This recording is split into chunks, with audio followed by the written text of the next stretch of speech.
bonjour à tous et bienvenue sur le plateau de Dimanche avec vous, le consommateur du week-end sur Equinox Télévision, la chaîne mondiale. Madame, Monsieur, nous sommes donc partis pour 2h30 d'utile et d'agréable.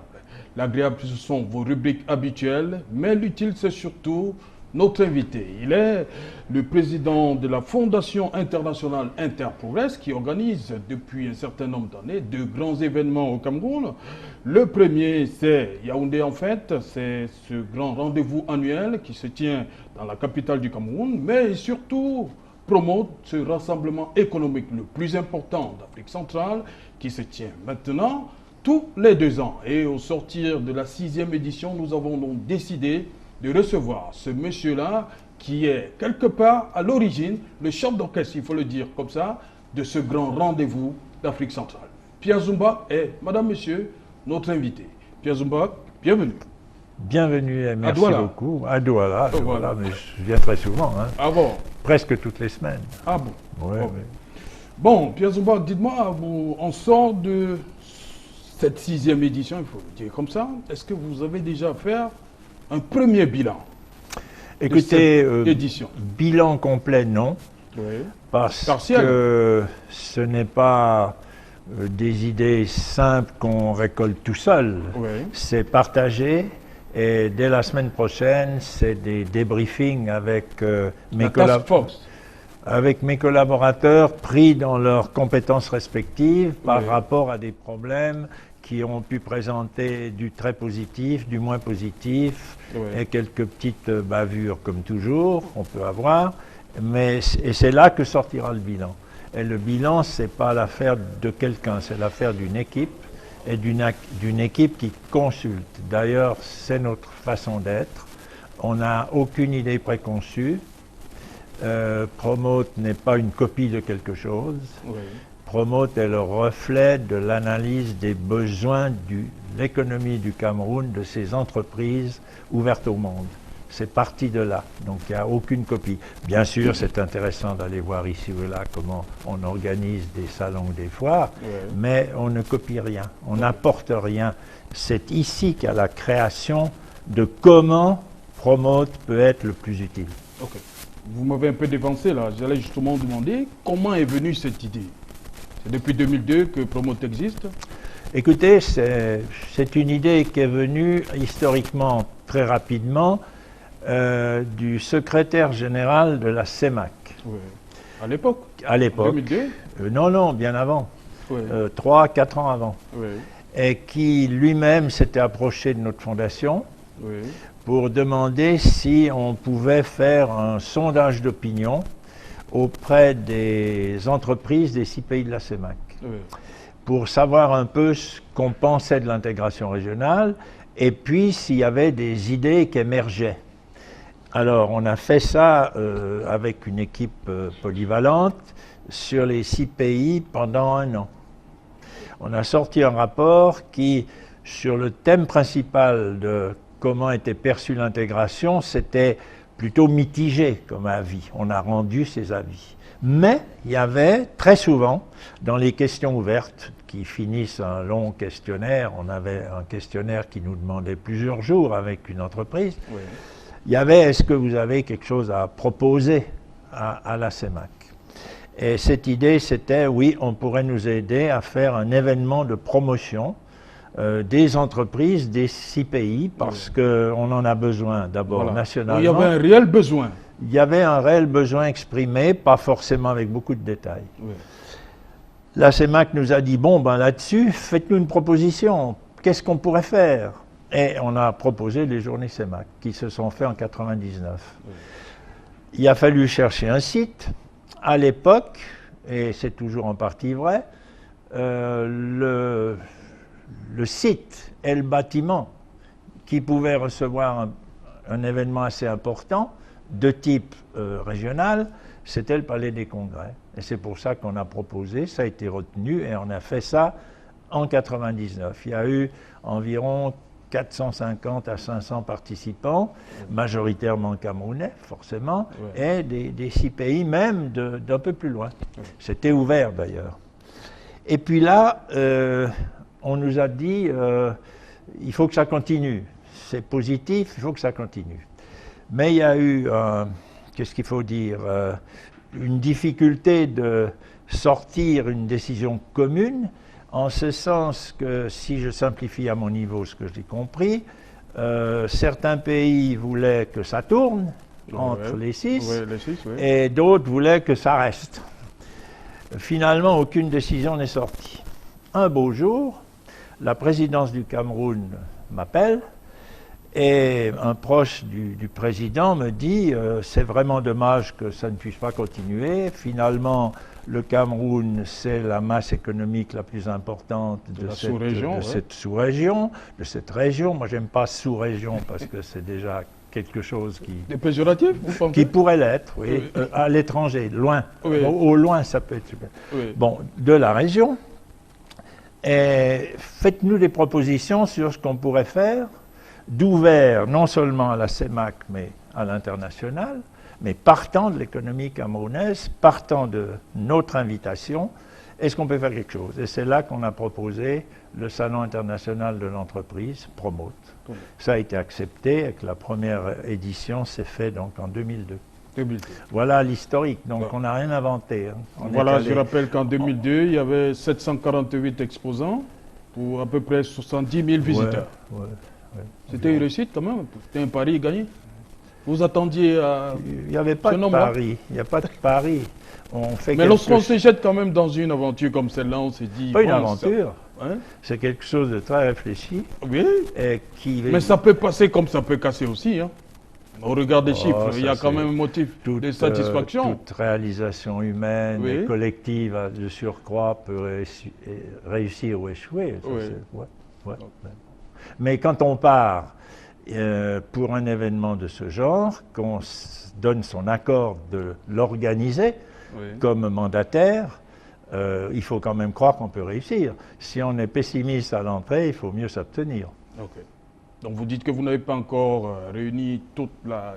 Pour cette dernière édition, non. Vous n'avez pas encore... Mais les retours sont quand même positifs? Les retours sont globalement très positifs. Nous avons rencontré une difficulté qui n'était pas là dans les éditions précédentes, c'est que le Palais des Congrès, qui est bénéficiaire d'une très bonne rénovation avec la coopération chinoise, on nous avait promis que ces travaux étaient terminés en fin d'année dernière et malheureusement on s'est trouvé encore en plein dans ces travaux et on a eu de la peine à les freiner comme c'était promis un peu. Et ça nous a contrariés, les salles n'étaient pas équipées, pas climatisées, on a eu des déceptions chez les exposants et chez ceux qui voulaient faire des débats notamment. Ça a laissé quelques traces de déception qu'il faudra d'ailleurs analyser. Nous avons comme principe, dès qu'on a une doléance, nous, on va l'écouter jusqu'à ce qu'on ait bien compris et qu'on tâche de voir comment on peut la traiter. Une doléance, ça se traite. Et on va le faire. C'est du travail qui va se faire sur les 2 prochains mois à peu près. Justement, au courant de cette émission, on va revenir sur les autres récriminations portées à l'encontre de Interprocess pendant cette 6e édition. Je vais vous développer tout à l'heure. Madame, Monsieur, place tout de suite à l'actualité de la semaine. Elle est faite ici par mes compatriotes. Le feedback, c'est tout de suite.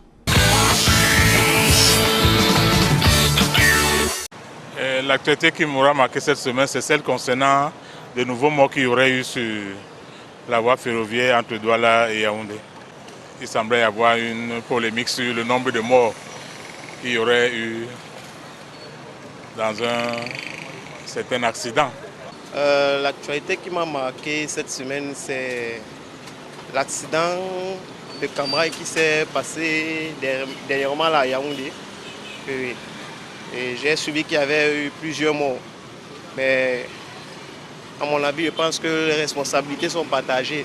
Ça veut dire, je me pose la question de savoir qu'est-ce que ces personnes-là faisaient à proximité des rails. Et il ne faudrait pas seulement qu'on accuse Camraille.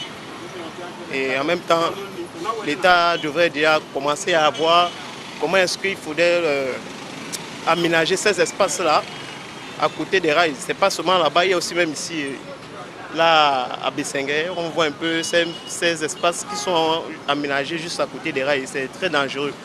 Il faut des accidents comme celui qui s'est passé dernièrement là pour qu'on essaie de comprendre que les choses doivent changer. Il y a l'actualité qui se passe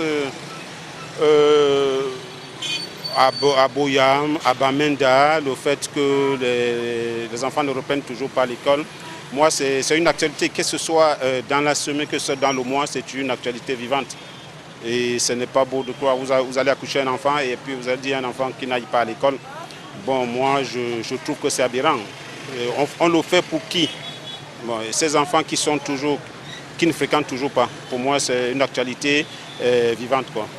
Non, ce qui m'a marqué dans l'actualité cette semaine, c'est en principe c'est le problème anglophone. Il y a un premier ministre qui part là-bas, et jusqu'à présent, il n'arrive pas à trouver une solution par rapport à leurs problèmes. Et comme dans nos médias, il faut que le chef de l'État lui-même prenne ses bras au corps. Parce qu'on a les enfants qui sont là-bas, est-ce qu'ils vont composer dans quelles conditions? Même si on augmente même 2 mois comme ils ont fait samedi dimanche, ça ne peut pas causer de problème. Il faut que le chef de l'État prenne vraiment ce problème de bras au corps. Sauf d'abord tous les Camerounais présentement. Donc c'est ça l'activité majeure qui m'a marqué cette semaine. Et il va là-bas, on pose les conditions, il ne réagit pas. Puisqu'on peut demander de libérer tous les détenus. Et que le président fasse une grâce présidentielle, on dit quoi, ordonner?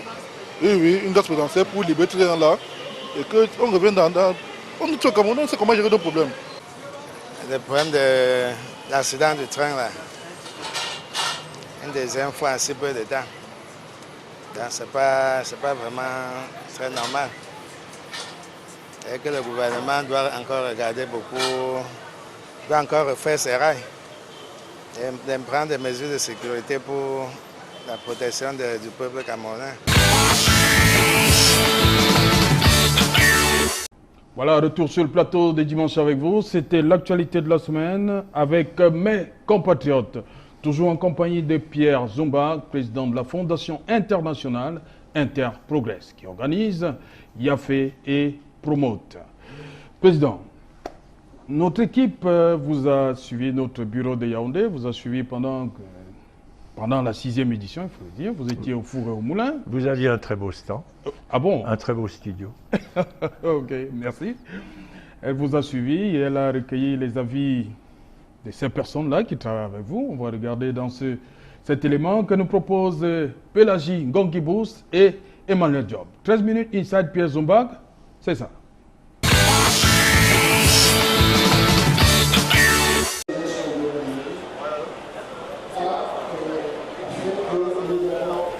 Promouvoir le savoir-faire aura eu raison de Pierre Zumbag, ce Suisse d'origine installé depuis plusieurs années déjà au Cameroun.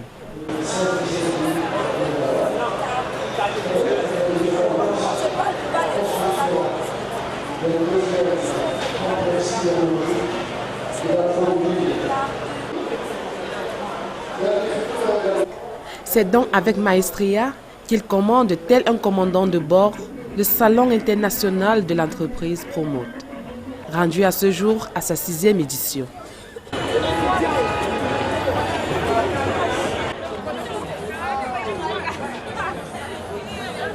Un résultat qui, selon ses collaborateurs, n'est pas le fruit du hasard, mais plutôt celui du travail.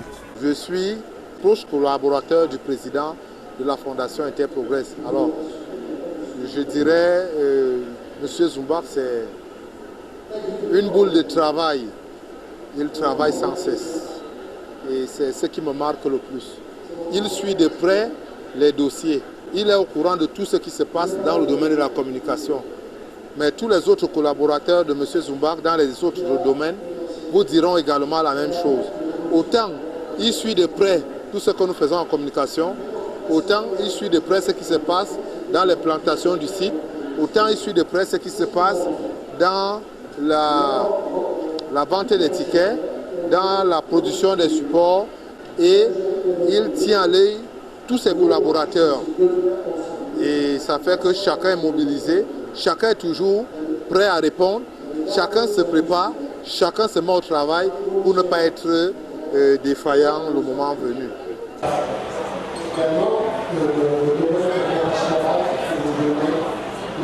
Faire, mais encore bien faire sa tâche, voilà le credo de M. Zumbach. Une rectitude qui pourrait se confondre à un acharnement sur le plan professionnel que non. C'est que dans la ténacité, parfois, c'est agaçant. Il peut être agaçant de remettre une couche sur une autre, et ainsi de suite. Mais à la fin, on se rend compte que ça paye. Ça paye. Vous savez, quand on est jeune, on ne voit pas trop devant. Avec son âge même, il sait prévoir, il sait anticiper, il sait voir ce qui peut arriver. Donc nous, avec notre jeunesse, on court, mais on ne voit pas trop où on va. Et quand il remet des couches sur d'autres, ça nous agace un peu, mais à la fin, ça paye. Téméraire et toujours collé à votre dos pour une bonne rentabilité, voilà qui caractérise le président de la Fondation Interprogress. Je veux dire, il est impartial, ce qui est hors du commun. Il est exigeant, comme tout bon entrepreneur. Et aussi sa particularité, c'est qu'il est imprévisible. Imprévisible dans la mesure où lorsqu'on vous affecte une tâche, l'issue de la tâche peut vous paraître évidente, mais à l'issue, vous vous rendez compte que vous avez encore beaucoup à faire. Pour moi, M. Zumbach, c'est une main de fer dans un gant de velours. Déjà, dans le choix de ses collaborateurs, c'est toucher la bonne personne. C'est définir le job description de chacun et c'est mettre chacun au travail pour que les objectifs soient atteints. Ça, en plus d'être une boule de travail, voilà l'autre qualité que j'observe en lui. Et ça fait que très souvent, puisqu'il y a l'homme qu'il faut à la place qu'il faut, le travail se fait normalement. Parfois, ça peut traîner du fait des contingences qui ne dépendent pas toujours de nous, les collaborateurs, mais avec son appui, ses conseils et parfois sa main de fer, il réussit à faire bouger les lignes. Travail jugé faible et insuffisant, attendez-vous à des représailles. Cependant, aucune rancune ne demeure. Lorsqu'il n'est pas content, il peut prendre des décisions de façon drastique. Bon, sans le juger, je dirais, à des moments, on peut penser atténuer. Lui, il n'atténue pas en fait, de façon drastique. Je me dis peut-être c'est pour servir d'exemple, pour que ça ne se répète plus. Mais bon, c'est pas toujours bien digéré. Parce que M. Zumbach, on ne sait pas généralement s'il est en colère ou pas, parce qu'à la minute qui suit, lorsqu'il a passé à autre chose, c'est quelqu'un d'autre. Il n'accepte pas d'un coup ce qu'on dit. Et ce ne serait pas bien qu'il accepte d'un coup, parce que ça ne vous remet pas en cause. Ça ne remet pas en question ce que vous avez pensé. Tant qu'on pense quelque chose, tant qu'on ne l'a pas appliqué, on ne sait pas quel pourrait être le résultat. Donc d'avoir quelqu'un à côté de vous, plus âgé qui est votre patron et qui sait vous montrer la voie, c'est bien. Mais il n'est pas toujours comme ça. C'est aussi par rapport à la personne qu'il a en face de soi. Moi, par exemple, au début, avec M. Zumbach, il était toujours collé à moi.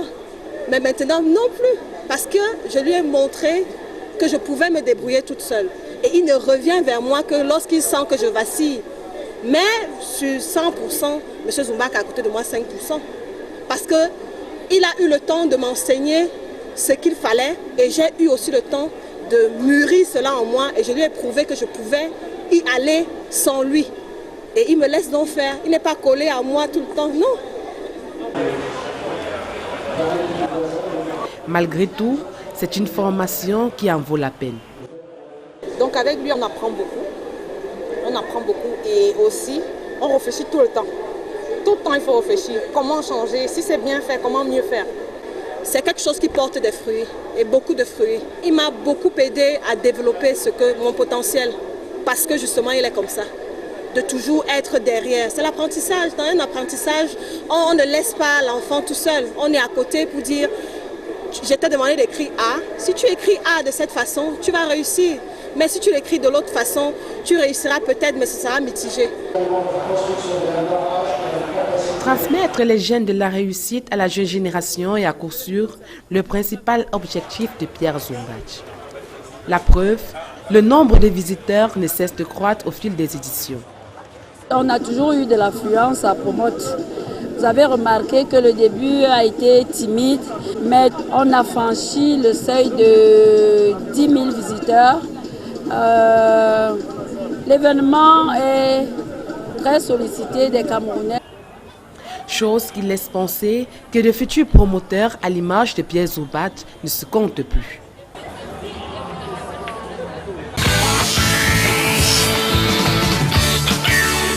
Ok, merci à Pélagie Gimbos et Emmanuel Diop pour ce 13 minutes Inside Pierre Zumbac à l'intérieur du secrétariat. On l'a vu surtout dans le secrétariat de la 6e édition de la foire du Salon international. Salon international. Promote, merci. D'ailleurs, on va faire la différence tout à l'heure parce qu'il y a tout un gros débat là-dessus. Pierre Zumbac. C'était dans le 13 minutes Inside Pierre Zumbac avec Pélagie Gimbos et Emmanuel Diop. Place tout de suite à la musique, madame, monsieur, premier extrait musical de ce programme Dimanche avec vous, Dimanche avec Pierre Zumbac. C'est Magasco, un jeune qui monte, et le grand Jacques Belobon. Il chante Zamba. C'est tout de suite. Sur le plateau des Dimanches avec vous, voilà, Pierre Zumbac, on va faire connaissance avec l'homme. Vous m'avez dit que vous êtes au Cameroun depuis le 1er janvier 1980. En tant qu'installation formelle d'une domiciliation. Ok, ça fait 37 ans. Rien n'est définitif, mais ça dure depuis le 1er janvier 80. Voilà, on peut savoir pourquoi vous avez choisi de vous installer au Cameroun, pas dans un autre pays. Écoutez... De la région, je ne veux pas dire sous-région. De la région. Voilà. Pourquoi le Cameroun? Eh bien, pour des raisons assez simples. Oui. J'ai exercé, avant cette date, le métier de consultant auprès d'organismes internationaux, oui. Les Nations Unies, des organismes bilatéraux, des coopérations bilatérales, celle de mon gouvernement. Oui. J'ai travaillé pour des grandes ONG, notamment dans le domaine socio-éducatif. Oui. Et à un moment donné de ma vie, après avoir vraiment bourlingué dans le monde, parce que j'étais envoyé ici et là, oui. J'ai passé presque une année au Vietnam durant la guerre, au Nord-Vietnam, pour des coopérations diverses. J'étais fatigué de m'engager, parce que j'aime ce que je fais, je dois m'engager fort. C'est peut-être un défaut parfois. Mais je n'aime pas l'à peu près. Ouais.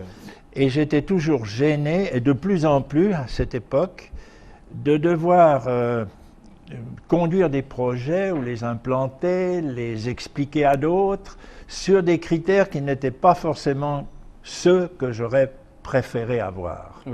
Ce téléguidage avec des pans idéologiques, malgré tout, surtout dans les ONG.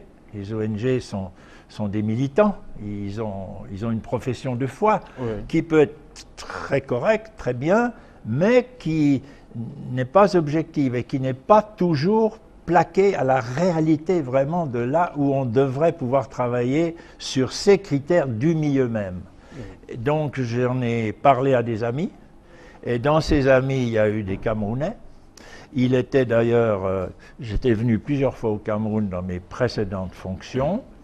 Et là, on m'a dit, bon, ben écoute, tu fais le saut, tu viens, puis on va bien voir ce que ça donne. Si tu es utile, viens. Okay. Essaye de te mettre à disposition. Et je suis venu, dans le fond, sans plan, sans programme. Je m'étais donné un certain nombre de mois. Je me suis logé à l'hôtel du Mont-Fébé. Oui. Et de là, j'ai commencé à sillonner le pays. Essayer de comprendre là où on pouvait être utile. Je suis économiste du développement. J'ai été formé à Genève, à Toronto et à Paris. J'ai une expérience internationale forte dans des projets toujours dans l'intérêt général, jamais recoquillés sur eux-mêmes. Et puis j'ai compris qu'on pouvait faire beaucoup dans le domaine des PME, on pouvait aider des PME à décoller, mais à partir du moment de là où elles sont, avec les problèmes qu'elles ont. Je n'ai pas été chercher de ce qu'on doit dire à des PME qui naissent, ce qu'on doit dire à des PME qui évoluent. Non, écouter et voir comment on peut apporter certains appuis. Et ça a marché. Ça a marché, ça a été donc les premières années, c'était surtout dans cette dimension-là. Et puis un jour, on a des coups de chance dans la vie, j'ai eu des amis pas très intimes qui étaient à Genève, dont une personnalité grecque qui avait créé à l'époque une fondation qui s'appelait Ecoplan.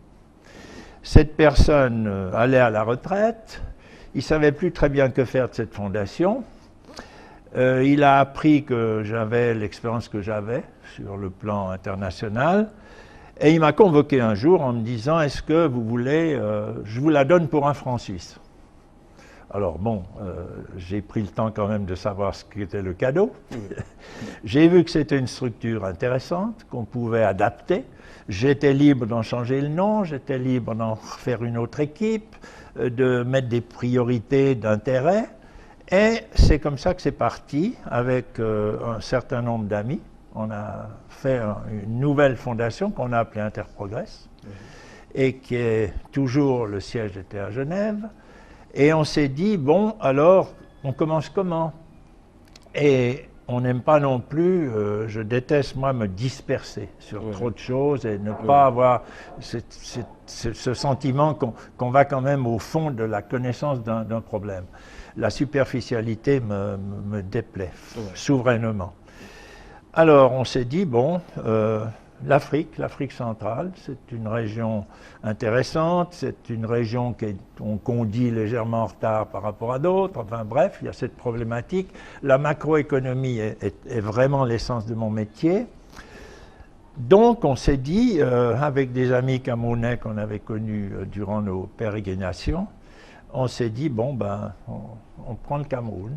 On a questionné les autorités, on avait ses amis qui étaient des personnalités bien placées. D'ailleurs, 2 sont décédés aujourd'hui. Il y en avait 3, 2 sont décédés. Et qui m'ont beaucoup aidé, qui ont été d'une très grande parole donnée de « allez, viens ». C'est peut-être l'occasion de leur rendre hommage aussi, hein, pourquoi pas. Je pense qu'ils préfèrent la discrétion. Ok. Et moi aussi. Ok. Allez-y. Ceci étant, cette fondation, on en a fait une antenne régionale, une seule, jusqu'à présent. C'est le Cameroun, partant du Cameroun, Afrique centrale et Afrique. Voilà. Et c'est comme ça que c'est parti. Étant en existence formelle, on a passé un accord de coopération avec le gouvernement, qui est un accord qui n'a rien d'extraordinaire, mais qui a pris un certain temps dans la négociation.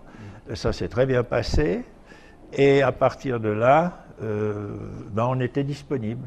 Et c'est là qu'on a eu des appels, parce que dans le fond, on n'est jamais allé chercher un mandat. C'est toujours des propositions qui deviennent un mandat après la façon d'en parler, de l'analyser et de voir le degré d'utilité et surtout cette garantie qu'on ne va pas chercher des denrées et des recettes extérieures, mais qu'on part d'ici, sur l'analyse du milieu africain concerné. Et c'est comme ça qu'on a eu le mandat de Promote, le mandat aussi de IAFE par la communauté urbaine, qui est différent de dimension, et le mandat qu'on a maintenant pour une fois internationale des affaires à Douala, en alternance avec Promote. La FIAC. Ce qui est une excellente nouvelle, parce que l'alternance, vu la géopolitique du Cameroun, c'est quelque chose qui peut être très efficace à beaucoup. Bon, connaissant Douala, est-ce que c'était pas mieux que Promote soit plutôt à Douala, par rapport aux affaires? Alors écoutez, moi j'ai pas une affection particulière pour une ville ou pour une autre. Salon des entreprises. Non, on sait que Douala est quand même un capital économique. Dans la réflexion de nos mandants, il y a une réflexion qui me paraît bonne et à laquelle on adhère. Vous avez adhéré. C'est-à-dire qu'un salon du savoir-faire avec l'investissement, les rencontres, le dialogue public-privé qui fait la qualité d'une économie, c'est dans la logique qu'on soit dans la capitale de cette conjoncture. Elle existe, cette conjoncture. Oui. Il y a les différences entre ces deux villes qui sont assez fortes. Et là, j'ai toujours regretté qu'il n'y ait pas un événement fort à Douala, qui est une ville commerçante, avec des consommateurs qui sont aussi très présents et avec toute une géopolitique autour, puisqu'il y a des voisins qui seront certainement des très bons participants à un tel événement, qui complète un salon. Donc le salon, si on résume, il n'a pas de revendeur. C'est une entreprise qui vient expliquer son savoir-faire, qui peut démontrer ce qu'elle fait ou à quel process de produit elle est liée. On peut vendre ces produits-là, mais on n'est pas revendeur de quelque chose qu'on ignore simplement parce qu'on veut faire de la revente. On ne fait pas que du commerce. Alors qu'à Douala, on pourra avoir cette liberté de revente. Voilà. Dès 2018, c'est ça, l'année prochaine. 2018 en mars, oui. La FIAC, ok. Le rendez-vous est pris. Bon voilà, si on revenait à vous, on l'a dit, vous êtes né il y a 87 ans à Genève. Je suis né à Genève, oui. En Suisse. Mais lorsque votre nom, ça sonne... Alors mon nom, c'est-à-dire que mon grand-père était un horloger du canton de Berne, donc Suisse alémanique. Un horloger suisse. Oui, Berne est le canton qui abrite la capitale de la Suisse. Oui. Et ce grand-père, il s'est fâché avec sa commune. Et il est venu à Genève. Et c'est là qu'il a eu mon père. Je n'ai pas connu ce grand-père, mais c'était une forte personnalité qui est devenu le premier ouvrier d'une des grandes marques d'horlogerie qui est à Genève et qui est encore parmi les tops. Je ne fais pas de publicité. Et là, mon père, qui est donc né à Genève, il a connu ma mère les deux étaient chez un agent de change. À l'époque, les brokers étaient indépendants des banques. Et mon père avait donc un cabinet de broker et ma mère travaillait dans un autre cabinet. Ils se sont connus comme ça. Oui. Et je suis donc né d'un milieu de la banque, en quelque sorte. Ce qui m'a toujours paru une grande chance, c'est que mon père était agnostique humaniste et très affirmé, très expliquant, et ma mère très bonne protestante, très bonne calviniste. Oui. Ce couple s'est parfaitement entendu dans ses différences et nous a laissé, mon frère et moi, choisir librement ce qu'on voulait être. Et j'ai balancé du côté de mon père, mais en restant très affectueux et très respectueux des convictions de ma mère. Alors justement, vous dites qu'elle était calviniste. Oui, vous avez resté protestant vous aussi. Calvin a marqué le protestantisme genevois, c'est encore vrai maintenant, et oui, c'était ça. Et je pense que cette tolérance que j'ai vécue en famille m'a beaucoup aidé aussi à être très ouvert à tout ce que les gens sont, très respectueux des gens. C'est le respect qui est pour moi la première valeur dans la relation humaine. Donc vous avez choisi de faire sciences économiques et sociales, vous avez d'ailleurs une licence. Oui, j'ai eu ma licence à Genève, j'ai ensuite été faire un master à Toronto et j'ai passé un doctorat à Paris. Toujours dans l'économie ouverte, la macroéconomie, mais tournée vers l'intérêt général et où le social n'est jamais absent de l'économique. C'est ça mon approche. Okay. Sans d'ailleurs être idéologue du tout. Okay. Je ne suis pas idéologue. Ok, vous dirigez un office social dans les milieux protestants ça a été, à Genève. C'est très intéressant. Je vous remercie de relater ça parce que c'était mon premier job. Quand je suis rentré de mon... Et il vous a marqué ce premier job? Il m'a marqué parce que ça a été un grand bonheur pour ma mère de travailler dans son église. Voilà, justement, le protestant. À une période où l'action sociale de l'église était très uniquement humanitariste et qui a évolué un peu vers le développement des choses et l'aide aux familles, mais dans un sens de développement et pas simplement dans un sens de dépanner les plus pauvres. Et dans les paradoxes de notre société, il y a beaucoup de pauvres aussi. Donc ça a été une expérience qui m'a marqué, qui n'a pas été très longue. Oui.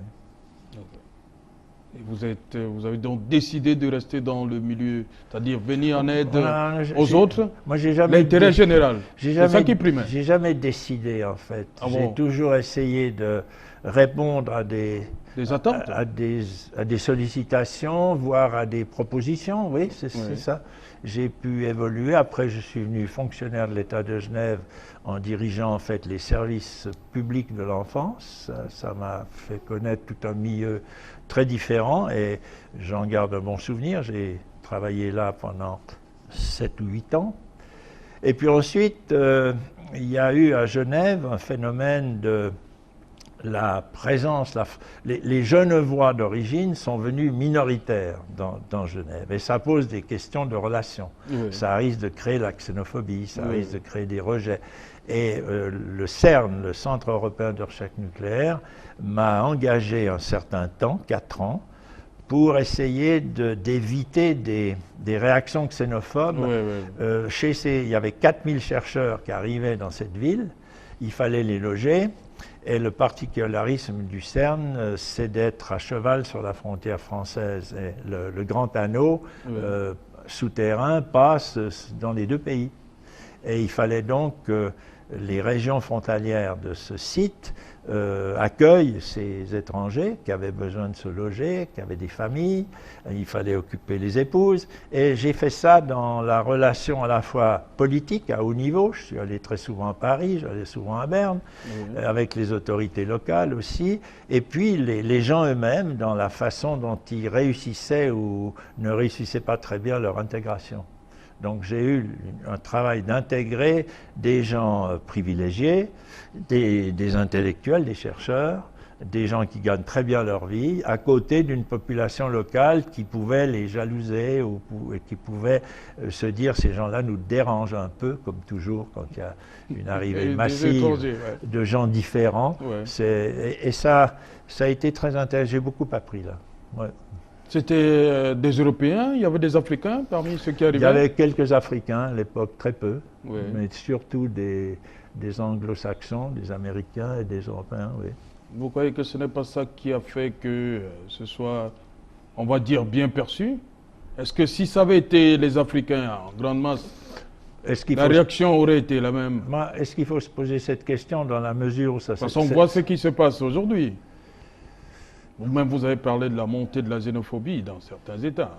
Oui, la montée de la xénophobie, on peut toujours essayer de savoir pourquoi et de savoir que ce qu'on peut essayer de faire pour que ça aille plutôt dans le sens de s'accepter et de se comprendre. C'est partout pareil. Mais il n'y a rien de particulier là. Voilà, madame, monsieur, dans un instant, promote de 2002 à 2017, mais avant cela, le maire de la télévision, le MTV, c'est ça.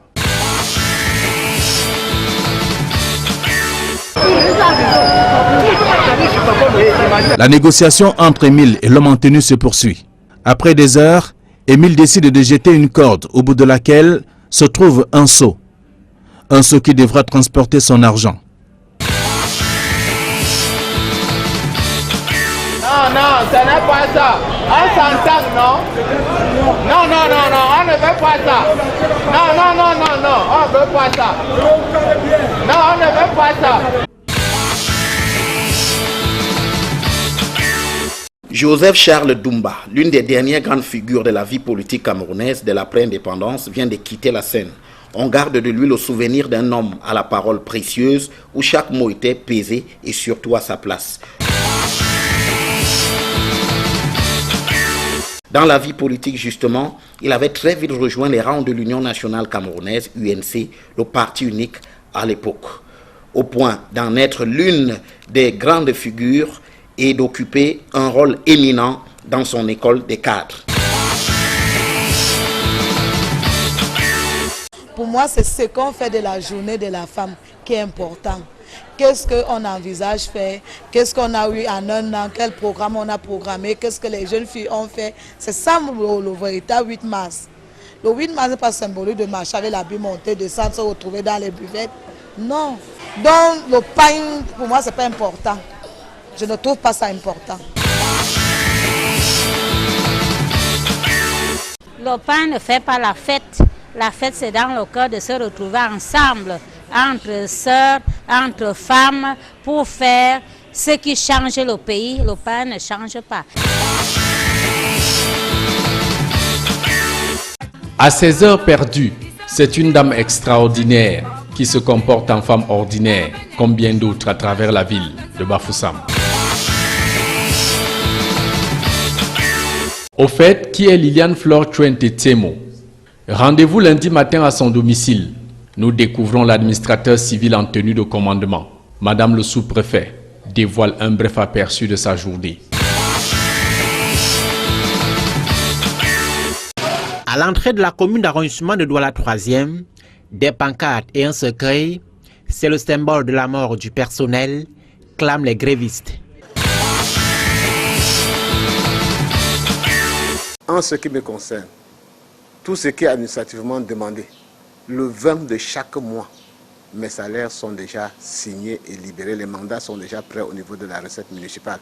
Mais si le receveur municipal n'a pas donc les espèces, il fait comment pour payer? C'est ça le véritable problème. Il y a des femmes qui s'exagèrent, qui partent au bar, qui boivent, qui dorment là. Je ne pense pas que c'est normal. On doit boire, mais pas quand même beaucoup. Jusqu'à tu bois, tu soulèves. On soulève, même si c'est ça, même si c'est propre, soulever. Si tu soulèves quoi? Où est la dignité de ton mari? Hein? Où est ta part de dignité en tant qu'une femme de foyer? On doit reposer, on prépare chez nous avant de sortir. Comme ça, on rentre, on mange avec nos enfants, avec notre mari, pour mettre notre mari à l'aise parce qu'il nous garde. Oui, j'avais la volonté, tous les années, j'ai le pain, moi-même j'achète le pain. Donc, membres de sous-session, tous les membres de sous-session, on donne les pains. On nous partage les pains et notre membre, il vend les pains là, il partage sa famille, les pains, et on ne nous donne pas les pains. C'est l'une des plus grosses curiosités observées sur le chantier de construction des routes de la commune de Nkonsamba 2e.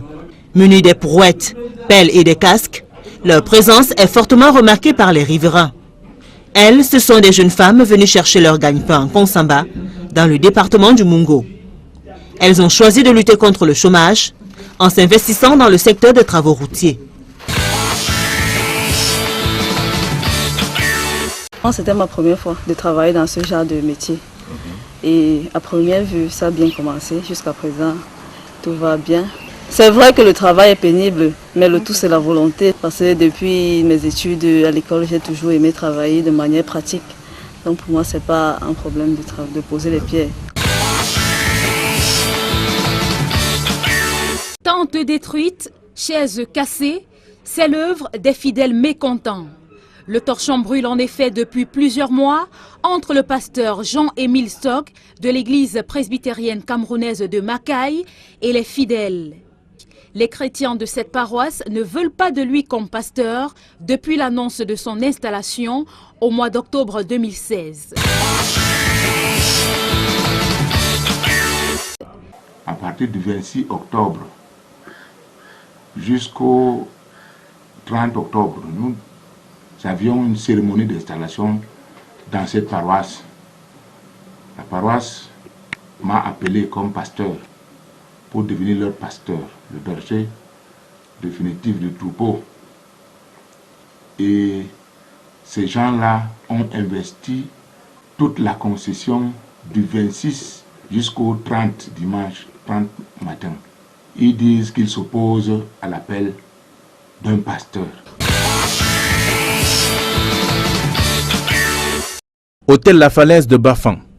Nous sommes lundi 6 mars 2017.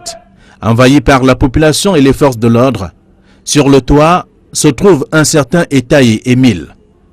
La cinquantaine sonnée, l'homme qui veut se donner la mort revendique 6 millions de francs CFA aux responsables de l'hôtel pour travaux effectués et non payés. Selon des sources, Émile a en sa possession un bidon de carburant. Il se propose d'incendier l'hôtel dans le cas où son argent n'est pas disponible avant de se donner la mort. Des minutes après, Émile se rend compte que l'argent mis dans le seau ne fait pas la somme de 6 millions de francs CFA attendus. La discussion se poursuit entre Émile et l'homme en tenue.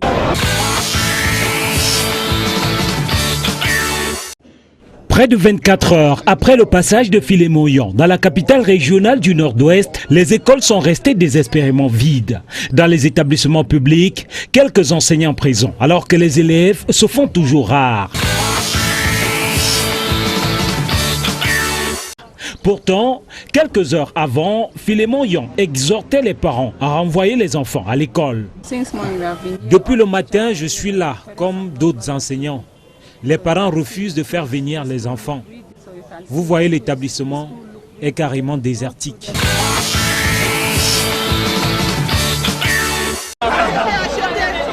C'était la principale attraction du défilé du 8 mars au boulevard du 20 mai à Yaoundé.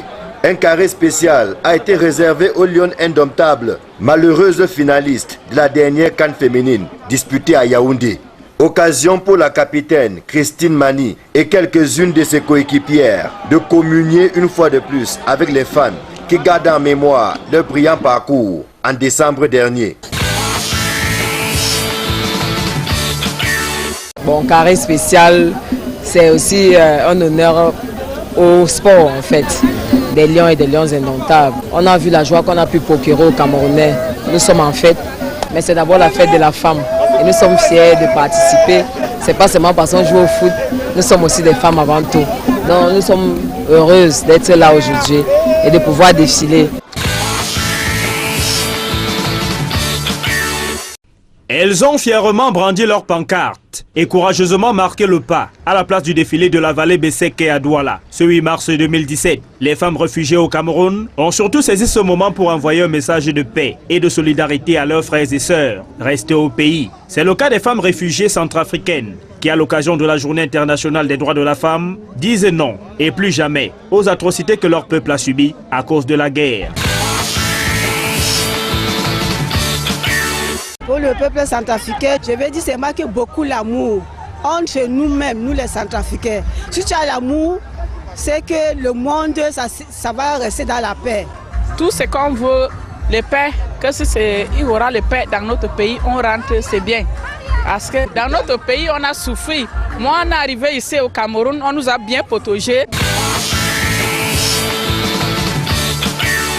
Aux dernières nouvelles, l'arrivée des sapeurs-pompiers sur les lieux a brusqué Émile, qui, en voulant se sauver des menaces des soldats du feu, a connu une chute qui l'a mis dans le coma. Émile Etaé se trouve sous soins intensifs dans une formation sanitaire de Banka. C'est dans la région de l'Ouest Cameroun. Et s'il faut attendre que l'État te donne l'argent pour que tu payes le personnel, j'ai dit que ce maire-là n'a pas très bien compris qu'est-ce que c'est que gérer une commune, développer une fraction de du territoire qui s'appelle la commune. Bien sûr que c'est la vocation, la mission d'une commune, de créer les richesses, d'attirer les entreprises sur sa commune afin que les impôts soient prélevés. Mais force est de constater que au Cameroun, il y a quand même un bicéphalisme de gestion entre le délégué du gouvernement et les maires d'arrondissement élus. En matière de négociation, il est connu que pour arriver à rapprocher deux camps qui ont des positions opposées, il faut à un moment donné que chacun abandonne un certain nombre de ses positions de départ. Tel que nous voyons les choses sur le terrain depuis la fin du mois de novembre, il n'y a pas eu d'éléments nouveaux qui amènent à penser qu'on pourrait arriver à cette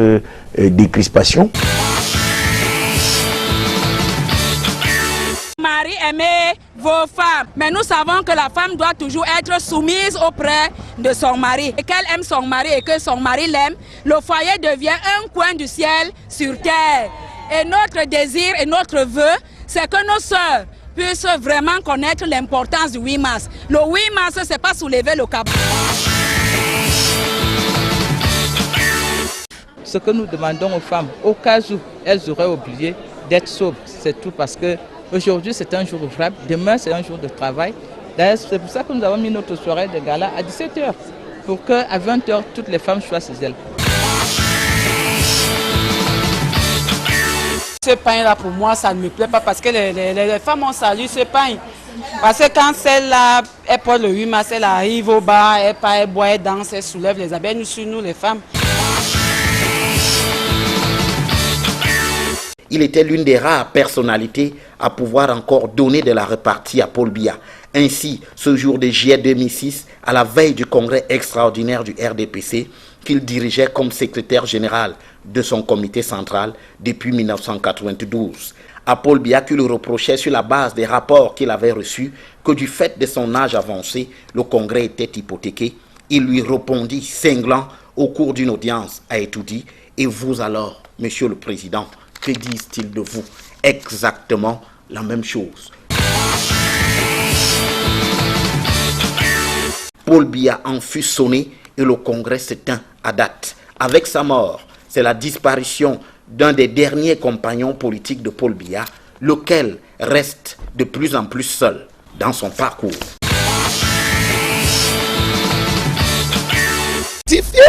Le jour que vous serez chez moi, vous allez voir, je suis une bonne mère, une bonne grand-mère. Chez moi, on m'appelle mamie parce que je n'aime pas beaucoup l'appellation grand-mère, c'est vieillot. Le 8 mars, c'est pour rester chez soi, se concentrer sur ses enfants et sur son mari et demander même à monsieur ce qu'il mange ce jour-là, son plat préféré, ce qu'il aime. Rester en famille. Dis à monsieur, papa, qu'est-ce que tu veux aujourd'hui? Qu'est-ce que tu veux qu'on fasse? En un an, voici ce que j'ai appris. Voici peut-être mon défaut que j'avais, voilà ce que j'ai arrangé. C'est ça la journée du 8 mars.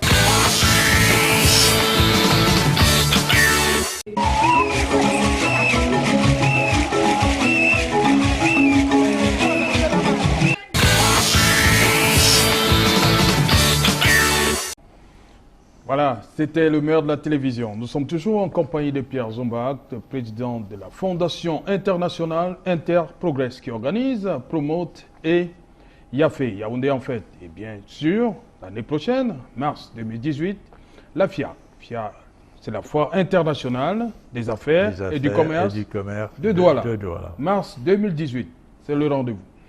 Bon, président, j'ai commencé par parler de 2002 où on avait 748 exposants pour 70 000 visiteurs. 2005, 937 pour 80 000. 2008, 1048 pour 111 000. 2011, 1205 pour 127 500. 2014, 1250 avec 150 000 entrées. Il faut le faire. Visiteurs, oui. Visiteurs, oui. Et 2017, vous dites que on peut quand même avoir un nombre de visiteurs pour 2017? On est pratiquement au niveau de 2014. Oui. On ne peut pas monter plus haut dans le site du Palais des Congrès qui nous en sert, puisque chaque fois on refuse du monde, et qu'on a vécu un double phénomène très intéressant, très marqué dans cette dernière édition. D'habitude, il y a environ une petite centaine d'exposants camerounais majoritairement, sur les 700 à peu près, qui construisent eux-mêmes leur stand sur un espace nu, qui ne bénéficie pas d'autres équipements de notre part. Eh bien, cette fois-ci, ils étaient 300. Donc, brusquement... Ils sont connus par le secrétariat? Mais on travaille ensemble. Ah, on a pensé à un moment que c'est des gens qui passaient entre les mailles du filet là pour s'installer, parce qu'on a vu des gens exposés à même le sol. On s'est dit que c'est peut-être des gens... Attendez, là vous mélangez beaucoup. Hein. Je parle, moi, des exposants importants qui, au lieu de simplement renouveler la location d'une surface équipés d'un chapiteau ou à l'intérieur d'une grande halle, ont préféré un espace nu et construire entièrement leurs stands eux-mêmes. Stands qui peuvent avoir jusqu'à 2 niveaux. Et on a vu des choses magnifiques. Comme Equinox Télévision. Alors, c'est ça. C'est donc très positif parce que si on cherche à comprendre les motivations conscientes et inconscientes, d'ailleurs, des entreprises, c'est un acte de foi sur l'avenir. On croit vraiment à sa capacité de progresser dans ce milieu économique, d'y tenir son rôle et de voir demain. Sinon, on ne fait pas un tel effort. L'ennui, c'est que, l'ennui guillemets, c'est que les espaces ont été plus importants que prévu. Donc, en même temps, on veut construire sur un espace nu, mais on demande plus de mètres carrés. Donc, ça a un peu freiné le nombre total sur un site qui ne peut plus bouger. Ses frontières, elles sont connues.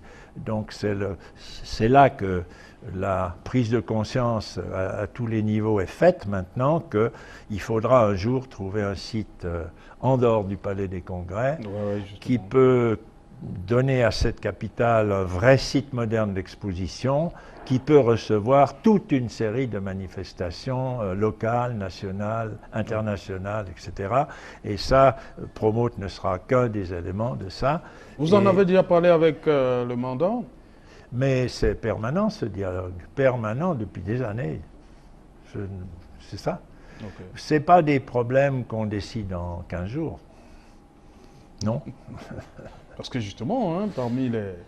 On souhaiterait voir Promote sur un autre site avec plus d'espace? Oui, c'est le souhait, disons, c'est presque évident, c'est une évidence. Maintenant, l'autre allusion que vous avez faite à ceux qui s'installent un peu partout, voilà, on les a vus, alors c'est la désobéissance existe. Les infiltrations de désobéissance, un gars qui vient, d'abord il entre avec un autre, paye son entrée, il est visiteur, et puis il se met vers une bordure du site, et un autre lui lance un sac, lui lance un deuxième sac, lui lance un troisième sac, et dans ce sac il y a un peu de tout, de l'artisanat, etc. Puis il s'installe. Mais pendant 9 jours quand même, vous aurez dû stopper ça peut-être le 2e jour. Mais lui, il a fait son salon, on va le dire, hein, du 11 au 19.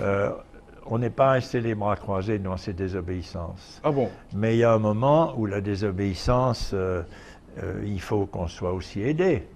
Il faut que les forces de l'ordre soient à l'œil ouvert, soient alertes devant ces problèmes. Tout se combine, toutes les défaillances sont là. Et puis, tant qu'on n'a pas une possibilité d'avoir une vraie foire des affaires, Promote, c'est un peu un salon, un peu une foire. Voilà. C'est un mélange des deux finalement. Pardon? C'est un mélange de foire et de salon? C'est un mélange. C'est ça le débat. Si on veut faire de la théorie, c'est un mélange. Mais comme moi je ne fais pas de la théorie, je me dis que c'est simplement la traduction du besoin actuel qui est comme ça. Et ça marche quand même, c'est quand même attirant. Les étrangers sont contents de prendre contact avec ce type d'économie, qui est un échantillon. Promote donne un échantillon de l'économie camerounaise, très apprécié des étrangers. Bon, qu'il y ait un peu trop de bruit, parce que là aussi, il y a des nuisances, il faut quand même qu'il y ait un minimum de tolérance. On ne peut pas d'un jour à l'autre aller vers le schéma des salons les plus austères, les plus sérieux, ce qui ne marcherait pas en Afrique d'ailleurs. Je pense que quand on passe à certains pays très bien organisés, où vous n'osez pas parler à voix haute dans un salon, ce n'est pas pour ici. Et je ne crois pas qu'il faut chercher ça. Donc il faut aller vers la réponse aux besoins de ceux qui veulent se mettre en avant d'une façon corporate, montrer ce qu'ils sont, dans le cadre d'un salon qui est plus tranquille, plus paisible, qui a des rencontres organisées, des B2B, des débats dans les salles du palais, et puis à côté de ça, dans une ville de commerçants, une foire des affaires, comme on peut la faire, et qui repartira aussi sur les mêmes bases, c'est-à-dire les besoins réels. Ok. Voilà, justement, dans le catalogue officiel, je l'ai appelé la Bible, vous n'étiez pas très d'accord avec moi.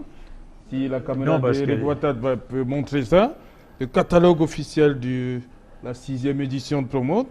Et là-dedans, On apprend qu'il y avait 18 secteurs d'activité pour 1300 stands. C'est ça, c'était avant. 1300, non, c'est ce qui a été arrêté. C'est tout à fait juste, c'est-à-dire qu'on avait des espaces, des modules de stands, il y en a 1300. Oui. Mais comme je l'ai dit tout à l'heure, certains ont pris plusieurs modules. Et c'était possible aussi. Donc ça ne donne pas, le nombre de modules de stands n'est pas exactement le nombre des exposants. Mais c'est comme ça, c'est pas grave. Et ça tient au fait que le site du palais est limité.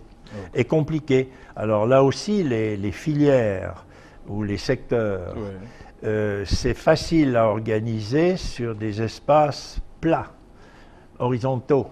Quand on est dans une espèce de colline avec des plateformes à différents niveaux et de différentes surfaces, ça devient beaucoup plus difficile dans la croissance des inscriptions par filière. Et là, de nouveau, au bout d'un moment, et surtout qu'on est dans un milieu où le retard d'inscription est assez habituel encore. C'est pour ça qu'on a mis la montre là. La montre, c'est un symbole, l'attention. Si vous voulez vous faire connaître, restez aussi à l'heure pour le faire. Le temps des opportunités d'affaires. Les opportunités d'affaires, le savoir-faire n'est rien sans le faire savoir. C'est aussi très important pour un salon. Tout se tient et puis on essaye comme ça de réfléchir avec tout le monde. Voilà, Pierre Zumba, lorsque on entrait au 6e salon Promote, on a noté l'absence de certaines compagnies de téléphonie mobile. Est-ce que la présence d'un excluait les autres? Écoutez, moi, c'est pas une question. C'est des gens qui ont toujours fonctionné. Beaucoup de gens se posent la question, on veut savoir. Qu'est-ce qui s'est passé? C'est une question qui n'en est même pas une à mon niveau. Pour la raison évidente que d'abord, tout le monde peut venir à Promote quand il est du formel et qu'il y a de la place, mais personne n'est obligé de venir chaque fois. Donc c'est la liberté. Et il y a beaucoup d'entreprises qui sautent des promotes, et dont on ne fait pas un cas particulier. On fait un cas particulier là parce que, bon, c'est des grandes entreprises. Voilà, justement. Mais pour moi, ce n'est pas un problème. Ce qui s'est passé, c'est qu'on a lancé un concours parmi une soixantaine de grandes entreprises, et celle que vous avez notée était dedans, qui ont reçu le même jour une invitation d'un concours d'être prestige, majeur ou officiel, partenaire plus proche de l'organisateur et de voir avec l'organisateur ce qu'ils pouvaient apporter à l'organisation en plus de leur propre promotion. Et c'est comme ça qu'il y a un téléphonique qui a tout de suite répondu, qui s'est accroché, qui a fait des propositions tout à fait satisfaisantes et intéressantes et qui est devenu le partenaire prestige. Les autres n'ayant pas répondu à temps, je n'ai pas de problème. Et je pense que ce n'est pas un problème. Mais bon, il peut être d'usage d'en faire un. Non, l'explication, elle est claire même. Les choses sont claires. Et c'est malheureusement souvent ici, une des difficultés, c'est que des choses très claires font rumeur. Mais il faut laisser... Non, voilà pourquoi on vous a posé, on a décidé de vous poser la question. Je suis habitué, ça ne me gêne pas. C'est un élément du milieu culturel où on est. On doit l'accepter. On doit l'accepter. Voilà, madame, monsieur, place tout de suite au C'est mieux, notre reporter. Séverin Tchouban a posé la question à mes chers compatriotes, c'est quoi le salon de l'entreprise? Regardez. Le salon de l'entreprise, je crois que c'est un événement où les chefs d'entreprise viennent souvent faire connaître leurs produits. Je crois que c'est ça.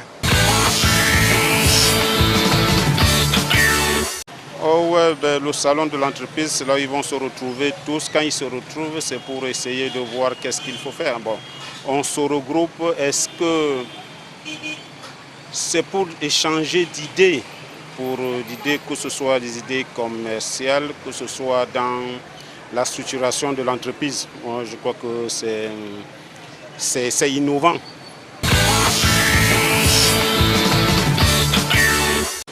Je ne sais même pas ce que je peux dire pour le salon d'entreprise. Je ne sais pas ce que je peux dire. Le salon de l'entreprise, pour moi, c'est une sorte de forum où les entreprises se regroupent pour faire connaître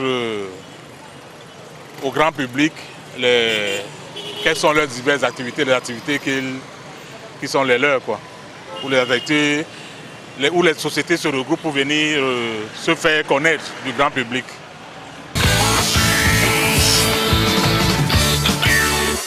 Le Salon international de l'entreprise. Le Salon international de l'entreprise, pour moi, c'est un événement qui réunit plusieurs entreprises. Chaque entreprise vient parler de ses activités, présenter pour ceux qui ont des produits et des services, présenter leurs produits et leurs services.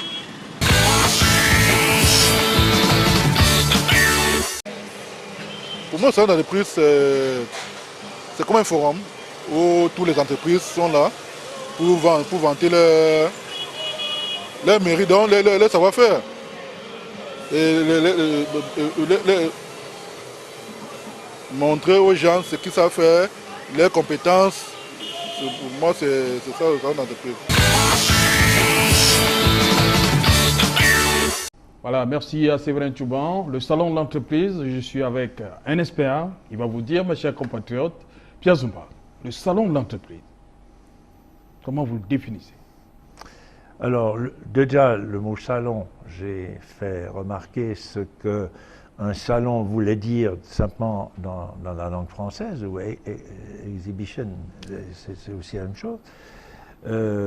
C'est tout, c'est pas difficile. L'entreprise, bon, ça c'est un choix, on peut faire des salons de beaucoup de choses, oui. Mais il nous a paru, avec nos mandats gouvernementaux, officiels, la supervision de la présidence, il nous a paru qu'une des priorités de promotion, c'était l'entreprise. Oui. Non pas seulement l'entreprise privée avec une frontière rigide, parce que il y a des entreprises publiques qui ont un rôle très important, et c'est un des traits très positifs de Promote, c'est que le dialogue public-privé ne se fait pas qu'au niveau des fêtes et des hauts responsables, oui. Mais se fait dans les hiérarchies des entreprises à la fois publiques et à la fois privées. Et ça crée des synergies ou des rapprochements de personnes très intéressants dans Promote. Et plus ce travail de contact et de compréhension mutuelle se fait dans des situations bien précises où chacun a son rôle, soit dans une structure publique, soit dans une structure privée, eh bien c'est une grande consolidation de l'économie nationale. Ok. Bon, autre récrimination, il faut le dire, on a constaté pour cette 6e édition la présence de navettes qui devaient prendre les visiteurs à l'entrée pour la salle des conférences du Palais des Congrès. Pas seulement les conférences, aussi simplement rejoindre les plateformes. Voilà, ce qui n'a pas été très bien apprécié par certains exposants qui avaient leur stand entre l'entrée et la salle. Parce que lorsque vous transportez des gens, forcément... Bon, j'ai tendance à dire que d'abord, on est obligé de mettre un système de navettes pour relier les esplanades supérieures aux esplanades du bas, et qu'il faut bien que ces navettes passent à quelque part, que c'est effectivement pas facile, mais que c'est pas nouveau, c'est pas la première fois qu'on faisait ça. Et qu'en 2014, on n'avait pas ce problème puisque le haut était interdit, laissé au Sénat. Oui. Quand le Sénat est en session, on ne peut pas accéder au supérieur. Cette fois, on a pu en partie y aller parce que le Sénat n'était pas en session. Les navettes, c'est des actions de sponsoring très sympathiques de 3 transporteurs qui se sont donné beaucoup de peine pour que ça soit fait bien, sans accident. Et non, il y a eu un accident. Bon, très minime, oui. Le 16, on a eu notre câble sectionné, notre fibre optique. Oui, c'est pas... Equinox Télévision. Je m'excuse. Vous n'étiez pas au courant, Président? Si, j'étais au courant, mais j'en fais pas un problème particulier, franchement. Mais ça nous a coûté, hein? C'est ça. La fibre optique, vous savez. C'est ça. Faites une doléance, allez-y, on les traite. On est disponible. Ouais. Non, ceci étant, je pensais aux accidents des personnes qui auraient été beaucoup plus gênants. Les chauffeurs de ces navettes ont été très habiles, d'autant plus qu'on faisait aussi une première par 2 navettes électriques, sans pollution et sans bruit. Et ceci était un plus aussi qu'on a apporté dans Promote. Et on remercie l'entreprise qui a prêté ces navettes gratuitement, comme les bus ont été prêtés, comme les voitures VIP ont été prêtées. Que ça ait gêné un peu les gens sur la rampe. Maintenant, la rampe, on l'occupe parce que justement c'est très exigu et que certains demandent à être sur la rampe plutôt que de n'être pas là. Tout se tient et c'est des difficultés, mais c'est pas conflictuel. Il faut comprendre cette différence. Bon, Président Zoumbag, il y a aussi, vous avez interdit la circulation des engins sur le site. Mais on a vu, moi j'ai vu... on n'interdirait pas que ça irait quelques heures et puis plus personne bougerait. Oui, le drame c'est qu'il y a des personnes qui ont respecté ça à la lettre. J'ai vu le ministre du Commerce faire à pied. La plupart des D'autres personnes ont choisi de violer votre interdiction. Comment Je pense interprétez ça? La désobéissance existera toujours. L'égoïsme qui préside au fait qu'on veut garder son habitude dans son gros 4x4 et gêner les autres, c'est pas mon problème, mais je le déplore et j'essaye de le limiter tant que je peux. C'est normal et c'est mon rôle. C'est le rôle d'un organisateur. C'est le respect des autres. Là, il n'y a aucun problème. Et puis forcément, c'est pas parfait. C'est pas tout le monde n'obéit pas. Et la réalité de pourquoi les gens désobéissent, c'est pas moi qui vais répondre. Ça existe. On travaille la réalité. Ouais. Qu'est-ce qu'on peut dire de plus? Ok. Mais parlant des désagréments, Président, on a à un moment donné beaucoup de délestage, de coupures, de baisses de tension et tout ça. Tout ça vous est revenu?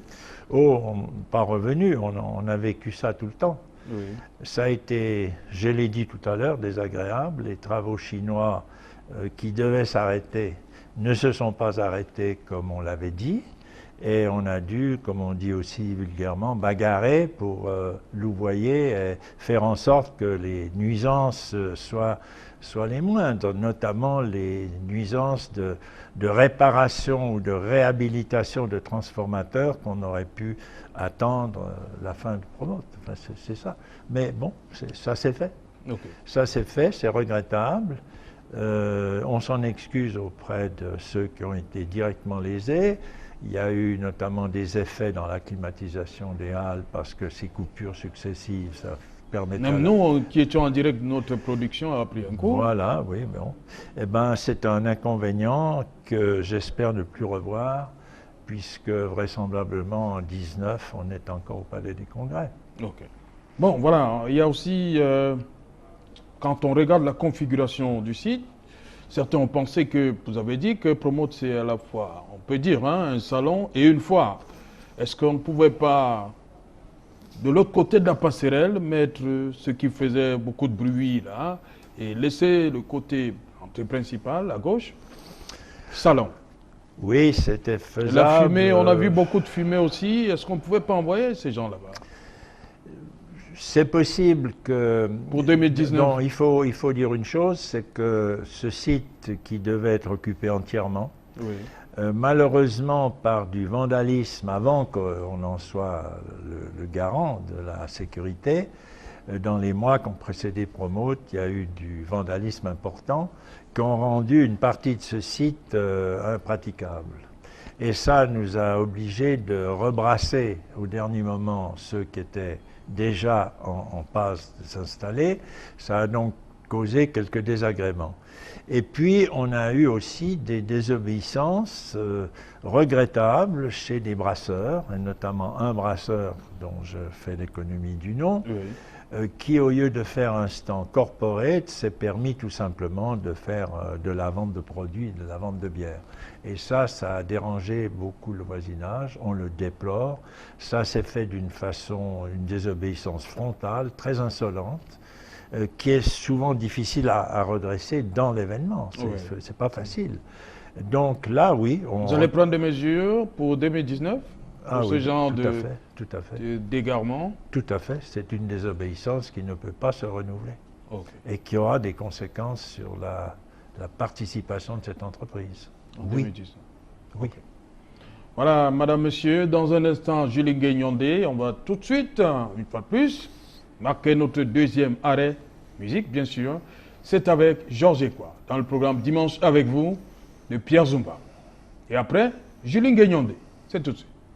Basango na banyango pesa na ngodi de bien maboam bio wana ndole bio wana msole est-ce que makosa me wo bio bela usani ngena wanya bele la na ne mo oti minimum mbana la clé mo be wo mbwa kondo penye wo Elise be wo mbo eje senyinka kai so pale eita apo eita apo eita apo eita apo eita apo eita apo Patopo, Sengala Mbotine Boyo, Alegina Tapajome Lokote ande mokumba, ayo munami Pinyon longona Boyo, Alegina Tapajome Lokote ande mokumba, ayo munami Mbe muzuka, ate Uloko mamuna mutu dende mwatue Ayo munami Abanda longona Ayama munami makomende mwatue Ayo munami Eisa apo Eita apo Eita apo Eita apo Eita apo Eita apo Mbana di bende na mbobola nenja di bende na mbobola numu mababa ebe numu bemo duwe di mo mabona la Nantika la mienda la mabilora Ayo Ayo Ate O mapula se poti bae Selene ujaboso O mapula te bodiba e moa suwe Selene ujaboso moa songo e Amuna o alasba e Amuna o alasba e Mutamana asba e Na bene dube onacho Amuna o alasba e Amuna o alasba e Mutamana asba e Na bene dube onacho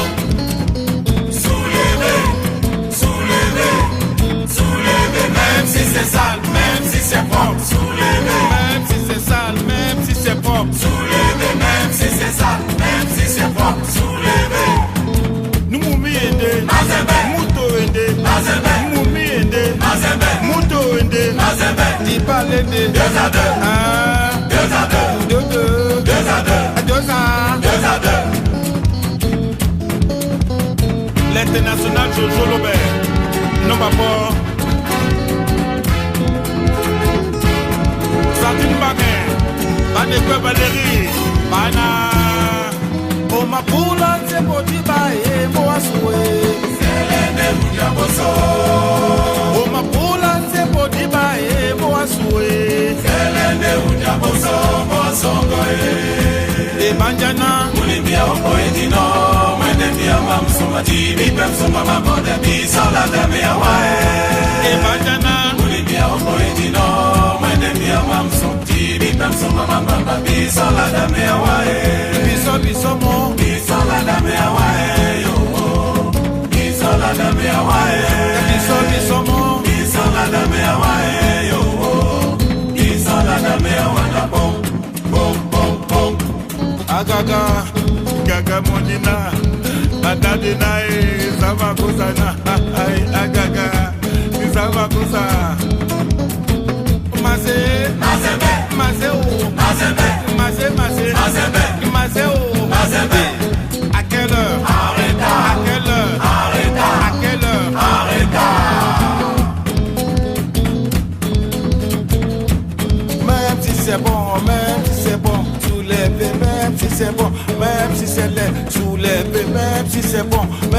laissez-les soulever à gueule. Arrêta à gueule, arrêta à gueule, arrêta.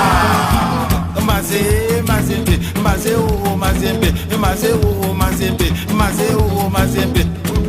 Sami koto, don du kume, nari konga papena, mwenga mepomboa. Oma pula tempo di bae, mboa suwe. Selende munjaboso. Oma pula tempo di bae, mboa suwe. Selende munjaboso, mboa songoe.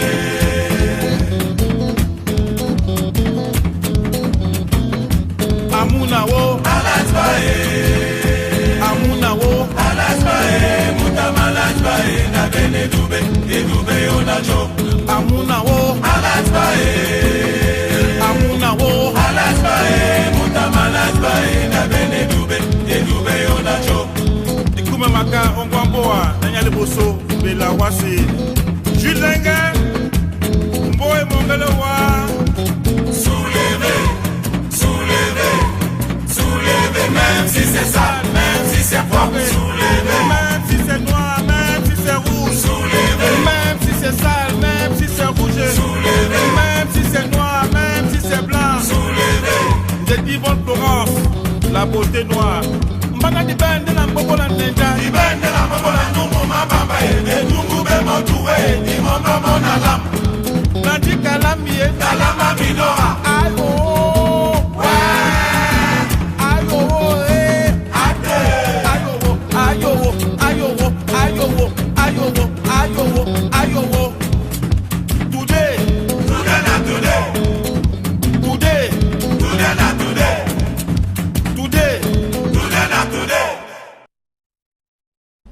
Voilà, retour sur le plateau de dimanche avec vous. Nous sommes toujours en compagnie de Pierre Zumba, président de la Fondation internationale Interprogress, qui, je vous l'ai dit, depuis le début, organise Yafé, Yaoundé en fête et promote.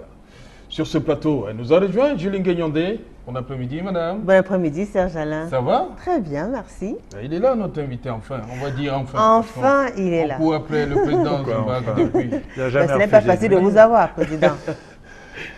Agenda trop chargé, des rendez-vous. C'est vrai. Beaucoup d'événements organisés. C'est vrai, en tout puis cas. vous n'êtes pas les seuls, il faut aussi tenir compte de tout. En tout cas, merci d'avoir accepté cette invitation. Bon après-midi à vous. Merci. Comment vous allez? Ça va. Ça fait beaucoup d'années que vous êtes au Cameroun, dis donc, plus de 35 ans. Ouais. Beaucoup d'années déjà.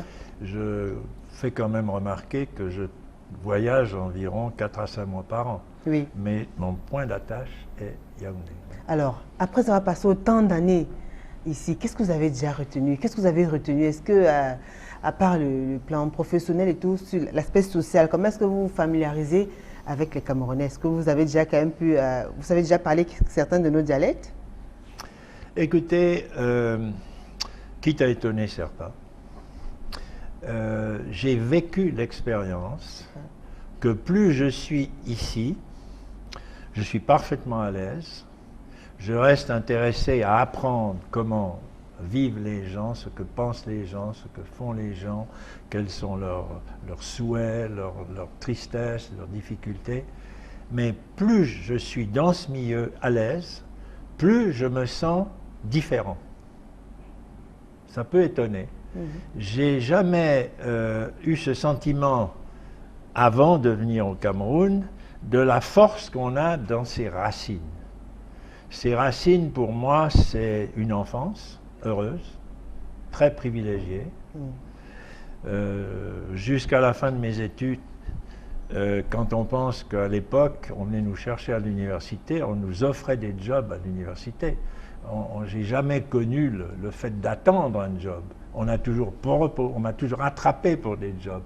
C'est quand même un privilège énorme dans la façon de concevoir la vie professionnelle, par exemple. Donc c'est ça, et qu'ici, cette conscience que c'est différent et c'est comme ça, n'est pas gênant. C'est une réalité qu'il faut accepter. L'exemple que je peux prendre toujours, parce qu'il est simple, et on a d'autres à prendre, c'est par exemple la nourriture. Je suis curieux de tout goûter. Je goûte tout. Même si c'est très rébarbatif dans l'aspect. Mais il y a un plat quand même qui vous, que vous affectionnez particulièrement. Non, il n'y a pas vous mangez tout? Non. Vous pouvez me citer 3 mets comme ça. Les plats de ma culture, c'est la blanquette de veau de ma mère, à laquelle je reviens. C'est-à-dire, vous êtes marqué profondément par ce qui a construit vos racines. Les racines, on les construit dans l'enfance et l'adolescence. Ouais. Et c'est comme ça que moi j'ai vécu. En quoi est-ce que je devrais me forcer à être autrement? Non, j'ai plaisir à être comme ça. Ça ne me gêne pas. Les autres et mes amis, ça permet des amitiés tout à fait larges et diversifiées. Je m'efforce d'avoir d'ailleurs des amis dans toutes les différentes régions du Cameroun. Ça, c'est parce que ça m'intéresse beaucoup de voir les différences à travers l'amitié aussi. Oui. Mais je suis différent. Et ce n'est pas parce que je reste longtemps ici que je deviens Camerounais. J'aime pas qu'on me dise ça, ah vous êtes Camerounais. Non, je regrette. Sorry, j'en peux rien. Mais d'accord. De temps en temps, quand vous voulez changer un peu, hein, à part manger peut-être la cuisine suisse, c'est quand vous voulez manger des plats africains, des plats camerounais en particulier. J'ai dit que je goûtais de tout. Donc, quand je voyage, et j'ai presque fait tous les pays africains, je mange de tout. Je mange ce qui se présente. Très bien. Comment vous trouvez les Camerounaises? Les Camerounaises, mais c'est des gens très gentils, intéressants. Partout ailleurs, on a ce problème, oui. Alors, voilà. Depuis que vous êtes arrivé, vous n'avez pas été un peu, vous n'êtes pas régulièrement un peu aguiché par les Camerounaises et tout Oui, bien sûr, mais ça ne change pas forcément. Mes racines restent. Ouais. Mes racines restent. Je suis venu, malheureusement, pour des raisons qui seraient inintéressante et trop longue à expliquer, mon épouse n'a pas pu venir s'établir là. Il y avait d'autres obligations dans la vie familiale. Elle est donc restée principalement à Genève. Mais on a des très bonnes relations. On n'a eu aucune ombre dans ça. On se voit souvent. Elle vient moins souvent ici maintenant, vu son âge aussi. Moi, je vais encore très très souvent à Genève. Oui, bien sûr, je passe. On vit comme ça. Ce qui ne m'empêche pas d'avoir aussi des amitiés et des proximités dans la façon de vivre ici, oui. Ben, c'est facile de vivre à distance, comme ça, de maintenir la flamme. Oui, c'est possible. Il y a des milliers de kilomètres qui vous séparent de votre épouse. Pas un problème autant d'années. Vous comptez plus tard rentrer? C'est pas le nombre d'années, c'est des attitudes fondamentales. Ouais. Parlez-nous un peu de votre épouse alors. Mon épouse, elle est radiographe. Et quand elle a eu ses 4 enfants, elle a décidé d'arrêter de travailler pour élever ses enfants et maintenant elle s'occupe de ses petits-enfants. C'est une des raisons qui fait qu'elle est restée à Genève. Ici, elle se sentait un peu désœuvrée. Est-ce qu'elle n'est pas habituée à l'Afrique un peu? Chacun réagit comme il peut. C'est assez subtil, on ne peut pas comme ça. C'est comme ça. Et puis il faut l'admettre, simplement. C'est pas négatif, c'est comme ça. Ça aurait pu être autrement, ça pas autrement parce que les gens sont comme ça. Alors, vos distractions. Pardon? Ça vous arrive aussi de vous distraire de temps en temps? Moi, je suis constamment dans une attitude, dans mon travail, j'ai du plaisir à travailler et c'est en fait comme si j'étais en loisir. Je n'ai jamais pris un jour de vacances. Le congé, le mot me donne la chair de poule. Par contre, je fais autre chose. Vous aimez bien la musique? J'aime la musique. Vous dansez souvent la musique camerounaise? Alors, je suis très à l'écoute, notamment, je dis quand même à quel point les artistes sont importants dans un salon. Hein. J'ai dit toujours que le salon, c'est un corps humain si on le compare. Il y a un bras, c'est les artistes, l'autre bras, c'est les médias. Et c'est indispensable pour que le corps vive. Donc oui, mais moi je suis, par ma culture et par mon adolescence surtout, marqué par la musique classique européenne, et puis j'ai plaisir à rester dans cette mouvance. Donc je ne suis pas amateur de musique locale, je l'écoute, je la regarde, je l'entends, j'essaye plutôt de voir le comportement des gens dans ces métiers, notamment les artistes émergents m'intéressent beaucoup, parce que l'émergence, ça veut dire qu'il y a une dynamique, il y a une trajectoire, il ne faut pas rester émergent toute sa vie, etc. Ça m'intéresse socialement parlant. Il y a quelques artistes que vous... Non, je ne ferai pas de réclame à l'un ou l'autre, ça ne serait pas gentil pour les autres. C'est un point de vue. Non. C'est un point de vue, c'est juste pour connaître un peu les préférences. Ce n'est pas nécessaire, non. Non. Je peux dire à la limite que je n'exclus personne dans la curiosité de le connaître. Bon, je vais vous citer quelques... Comprenez bien ça, vous avez bien entendu ça. Oui, j'ai bien entendu. Oui, c'est important. Très bien, on va citer quand même quelques styles. Hein? Vous allez juste dire un peu comment vous trouvez le bikutsi, le makossa.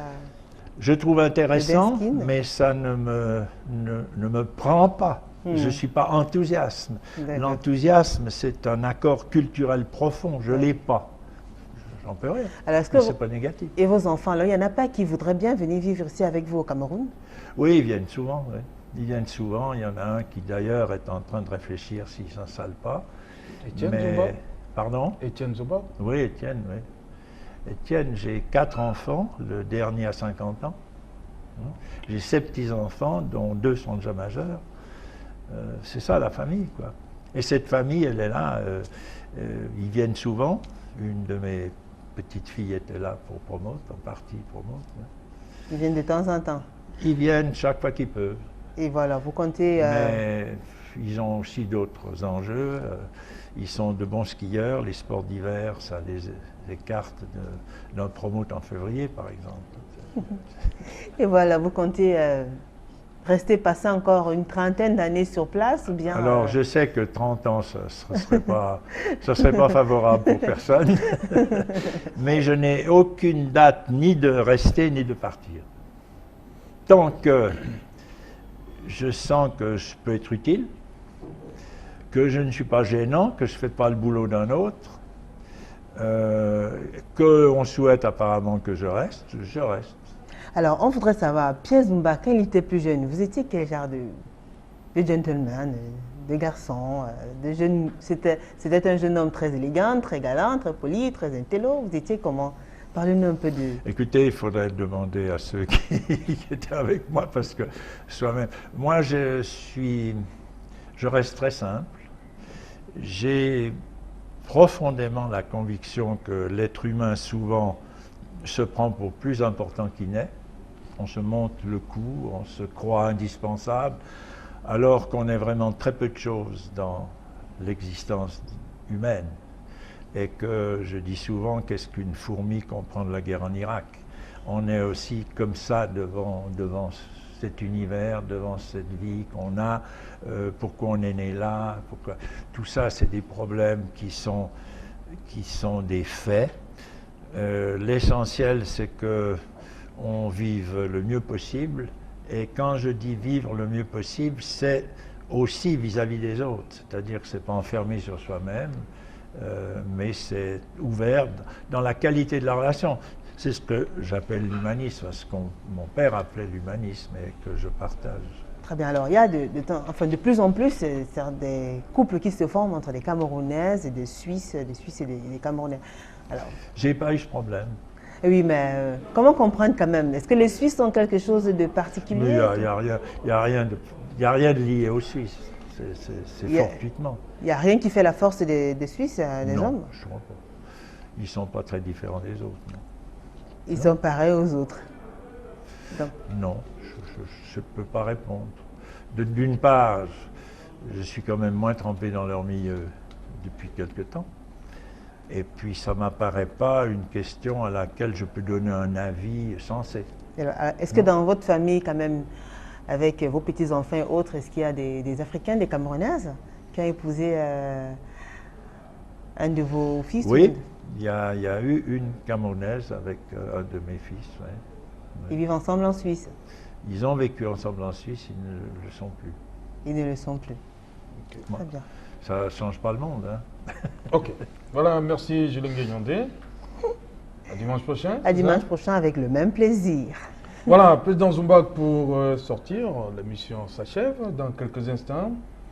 On a annoncé pour mars 2018 la FIAC et 2019, rendez-vous. Promote, à quoi devrait-on s'attendre? Alors écoutez, sur Promote d'abord, pour 2019. Il faut le faire, il faut le vivre, oui. Et on verra bien.